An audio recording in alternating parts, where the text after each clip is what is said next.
So this is the, well, first of all, I'm David Fass. I'm the trainer at iNetSoft, and we've been doing this series of short webinars, very focused topics, just to cover some of the typical things that people do when designing dashboards. And incidentally, if any of you have ideas for webinars that we could do in the future, you're encouraged to let me know. So you can send me an email. My email is david.fass@inetsoft.com. So if you have an idea, something you'd like to see covered, please let me know. We might either do it as a webinar, or maybe I could just make a standalone video.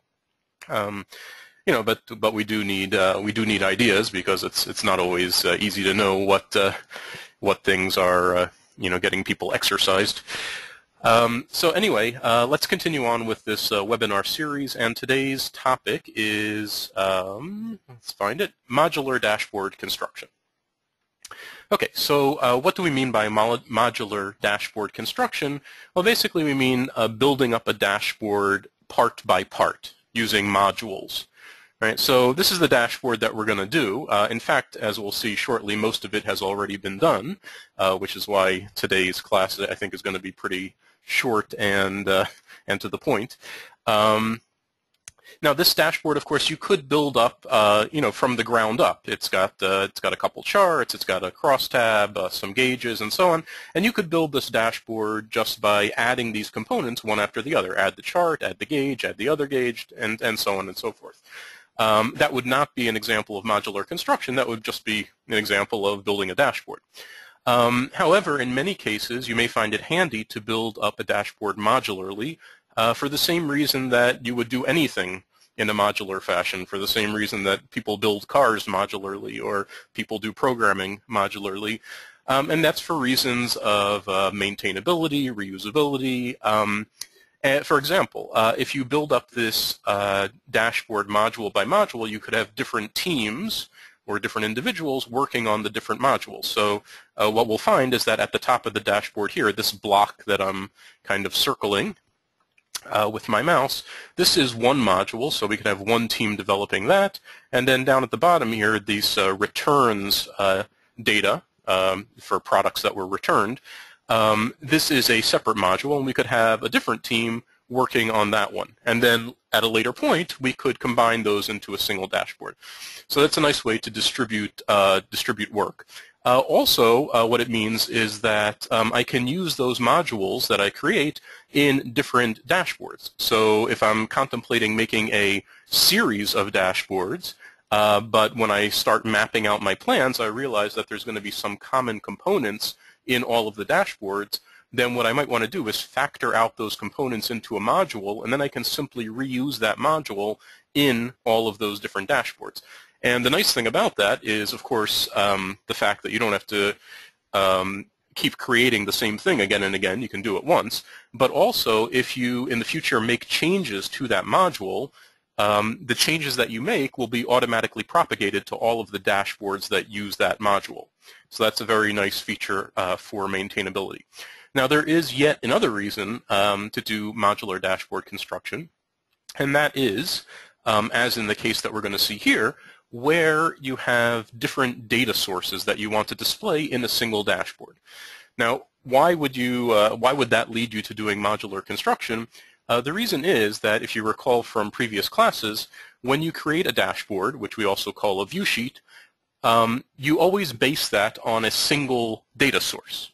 Right? So when you go in Visual Composer, which we'll do in just a moment, and you create a new view sheet, it asks you to select a data source, but just one data source. Right? So what that means is that any individual view sheet can only pull data from one data source. So now what do you do if you have data in 2 or more data sources and you want all of that data to be displayed in a single dashboard?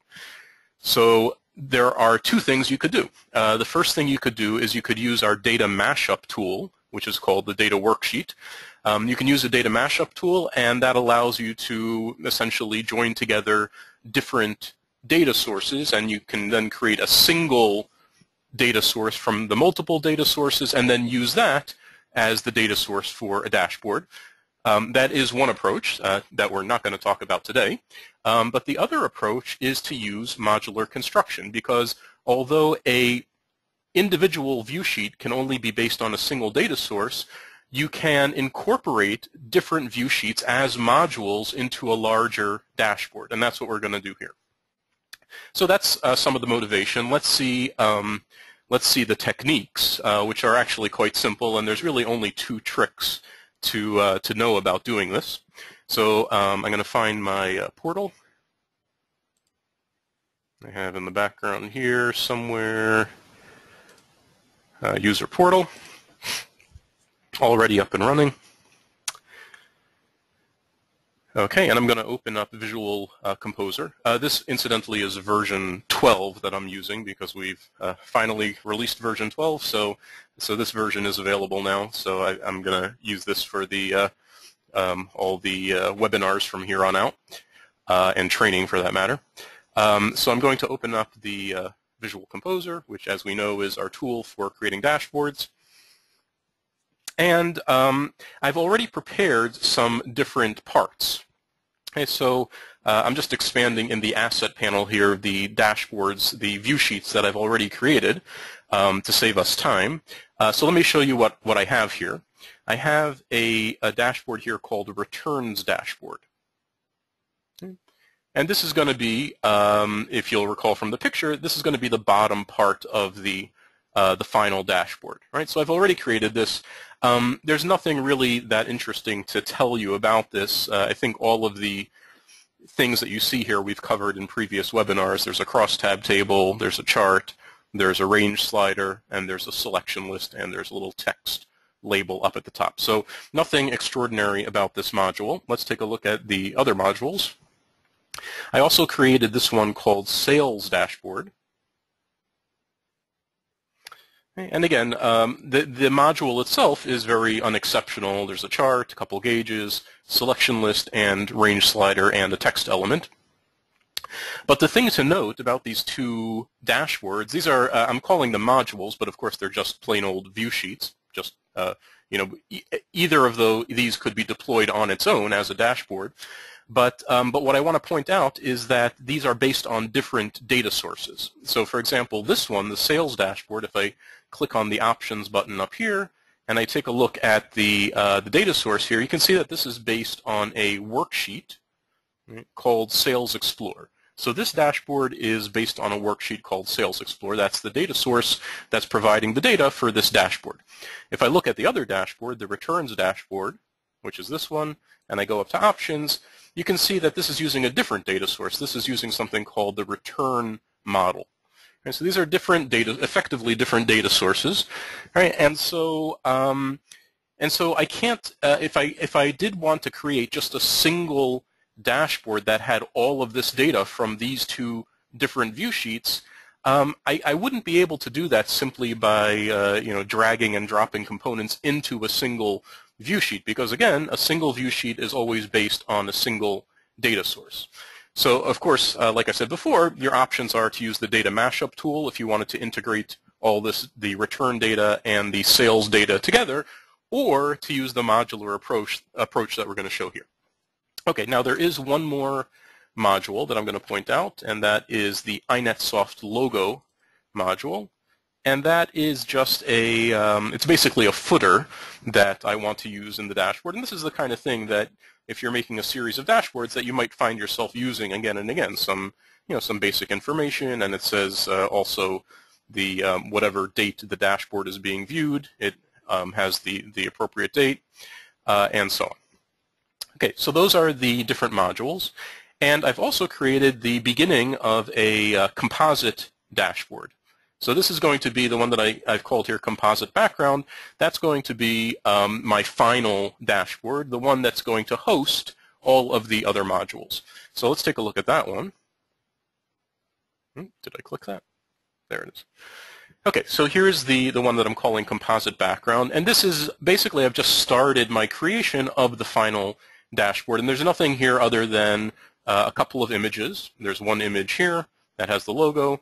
There's an image here that's just displaying a gradient background, and there's a shape, just a rectangle, right? That's the the sole contents of this dashboard.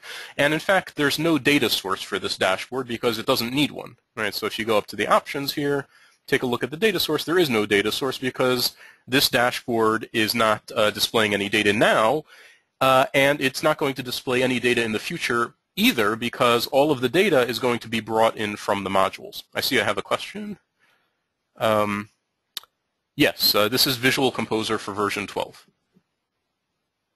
Yeah, at least I think it is. I mean, assuming that I installed the, let's see, what do I have? Yeah, I believe I'm using Visual Composer for version 12. So, sure. Okay, so so let's go ahead and just see how you do modular construction. And like I said, this will go pretty quickly because it's pretty easy. Oh, there's another question. Will our environment be automatically upgraded to version 12?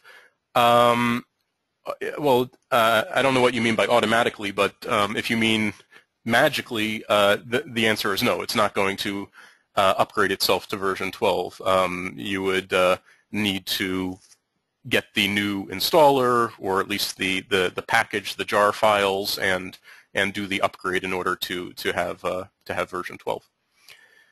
Something you can discuss with your account manager. Okay, but good question.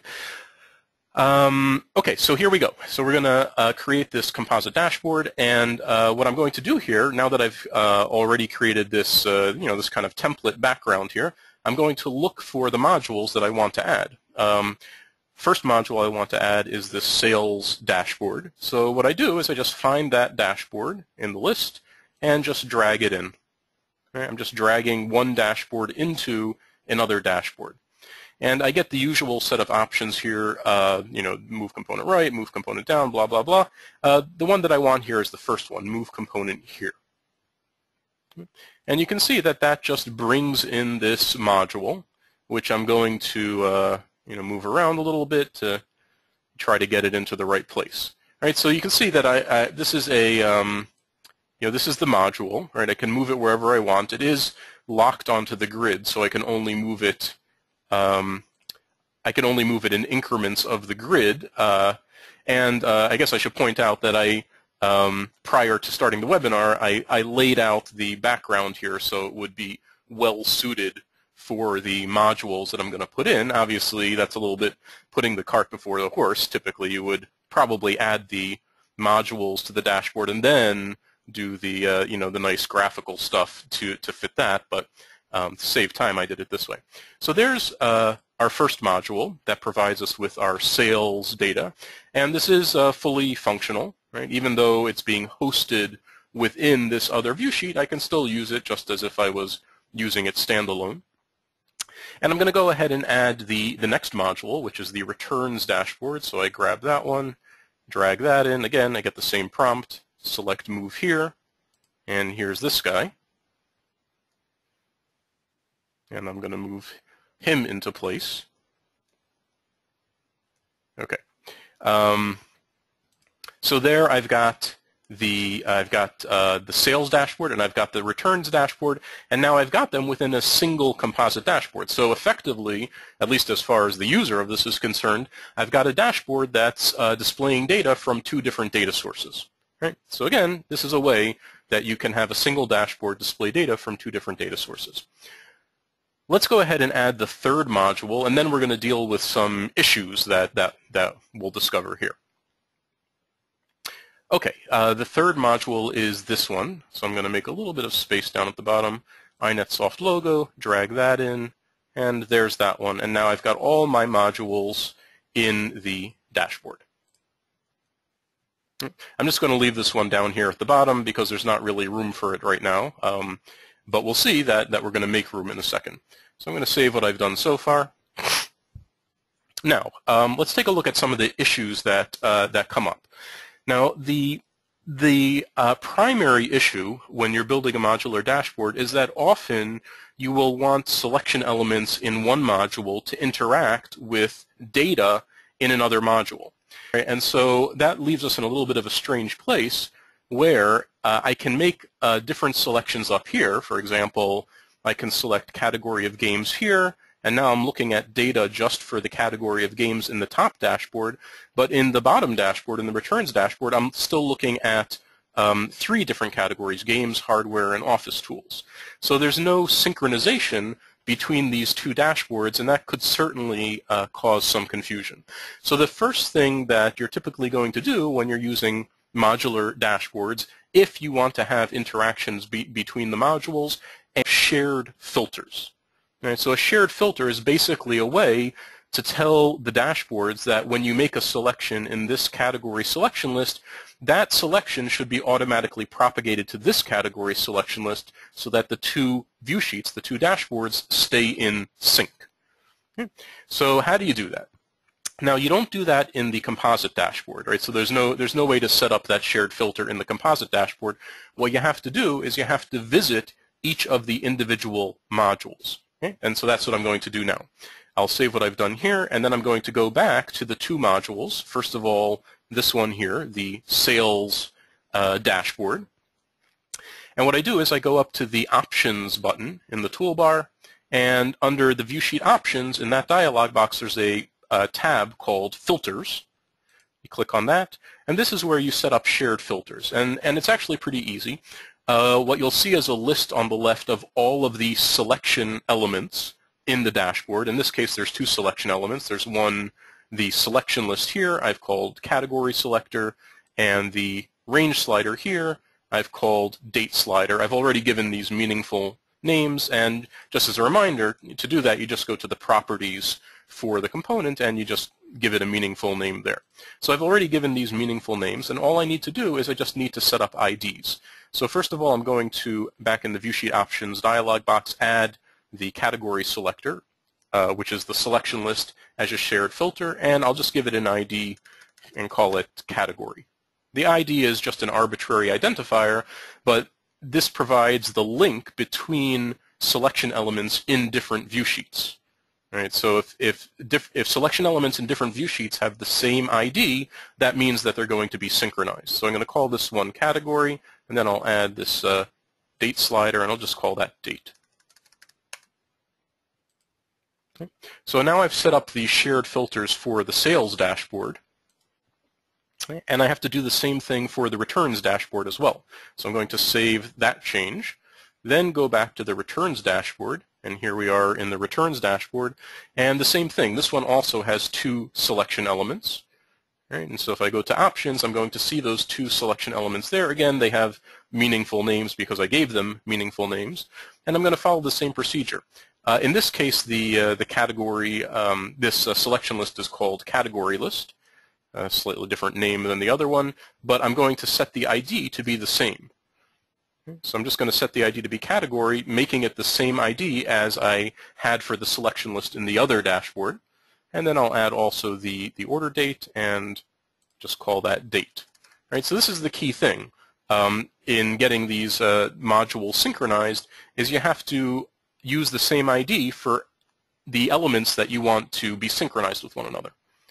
Okay, and so that's basically it. Now I can save that change, and now the elements should be synchronized. So if I go back to this composite dashboard, I may need to refresh this just to make sure that the change takes effect. So I'm just going to right-click and select Refresh. Okay, and let's give this a try again. I'm going to clear the selection up here, and what you'll notice is that the selection in the bottom module updates, right, in sync with the top one. And if I make a selection of category, let's say graphics, again, you can see that the bottom guy here also updates. So these 2 selection lists are now in sync across these 2 modules, and I should find the same thing with the slider. So if I move this slider here, let's say to 2012 to, I guess, the end of 2012, something like that. And if I look at this range slider down here, I'm going to see that this is picking off the same dates as the guy over here. So this is how you get these different selection elements to be synchronized across modules within a composite dashboard. And it works both ways. If I make a change here, that gets propagated over there. If I make selections over here, that gets propagated upstairs over here. Okay, so that's kind of the crucial thing that you need to know about building modular dashboards, at least when the modules are based on different data sources. Now, what's the next issue here? The next issue is that I now have some redundant elements.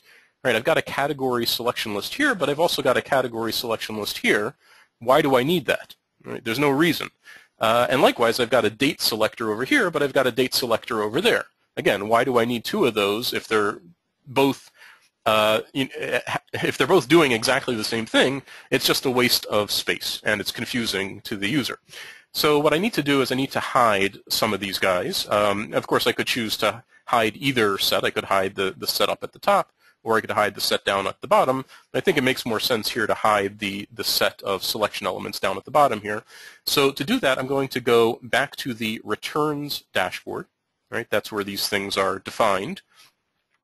And I don't want to delete them, right, because if I delete them, then I'm not going to have any selection happening on these two elements, on the chart and on the table. I need these selection elements to be here. So I can't delete them, but what I can do is I can set a property that prevents them from being displayed in the composite dashboard. And what I do is I right-click, I go to Properties, and in the Properties dialog box, every component in a dashboard has this property called Visible in External View Sheets. Right? External view sheets here mean basically a composite dashboard. Right? So if you turn that off, that means that when this module is used in a composite dashboard, that element will not be displayed. And I'm going to do the same thing for this range slider. Again, turning off visible in external view sheets. So these two components now have that property turned off. That means that when this module is embedded in a composite dashboard, these guys will not be displayed, even though they are still fully functional. Right? They're still there. They're still fully functional. They're still synced to the other module. They just won't be displayed. Okay? So that's how I address that problem. Press Save. And now I'm going to go back to the composite dashboard. Again, I'll do a refresh here. And you can see that those elements have gone away. Okay, so so this is getting pretty close to the finished dashboard that we want. I'm going to save this again. And recall that we have this other module down here, so now that I've made space for it, I can move that into place as the footer of the dashboard, so to speak. And now, basically, this is the appearance of the dashboard that I'm shooting for. All right, so I've got the top module, I've got the bottom module. Everything is in sync. When I make changes to the date range over here, it affects the top and the bottom. When I make changes in my selections of categories, it affects the top and it affects the bottom. So from the user's perspective, everything looks like a coherent whole. And and generally the end user should not really need to concern themselves about whether the dashboard is composite or not. It just works like a dashboard. But you, the designer, have taken advantage of the modular construction, for all the benefits that you can get out of it. Okay, now there's one more thing that I want to show, and then I'll take some questions. Like I said, this is a pretty short webinar. The one last thing that I want to show after I save this guy, I'll just check that it looks pretty much like what I wanted. Yeah, I want to go back to the portal here and just take a look at my repository. So here I am back in the user portal, looking at the repository. And what I can see is that the various modules are being displayed here, right? So here's iNetSoft logo, here's returns dashboard, here's sales dashboard. Now, it might be the case that if I'm doing this construction modularly, I don't really want a user to see these individual modules, right? I don't really, and my intention is not for this module ever to be used on its own, especially since it doesn't even have any nice, any nice background or anything like that.